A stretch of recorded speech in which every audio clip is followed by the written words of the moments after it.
Right, Jeff. In the tracking world, there's a lot of terms bandied about called action indicators, pressure releases, things like that. Can you just explain to us what that means? Yeah. See, often what happens in my experience is people get caught up in the words, and words are very important, but they're also limited to their definition, what they mean to you. And we each have an understanding of how we see the world around us.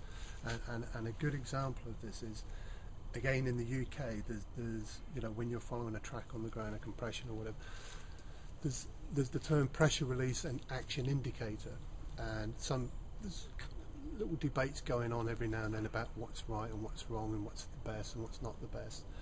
And again, as far as I'm concerned, it's, you know, put the language to one side. It's use the tools that are available to you. And from my viewpoint, an action indicator is a pressure release is an action indicator.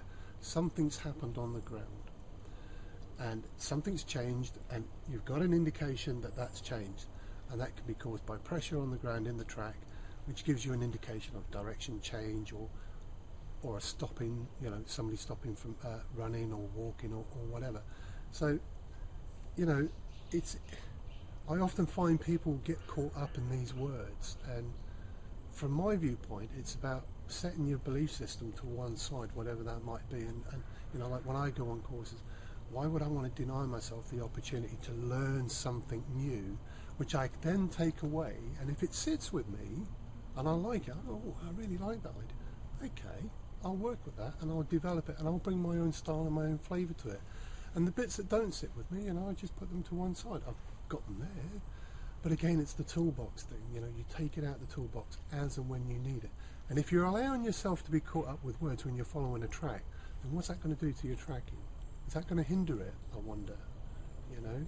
Because you're, oh, well, I don't really want to do that. You know, what's the purpose of tracking? What is your purpose of tracking?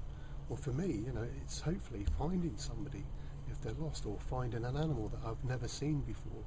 And if I'm going to allow my, shall I say, prejudice of how I perceive my world around me to prevent me from learning something new, then I'm the one that's losing out, really.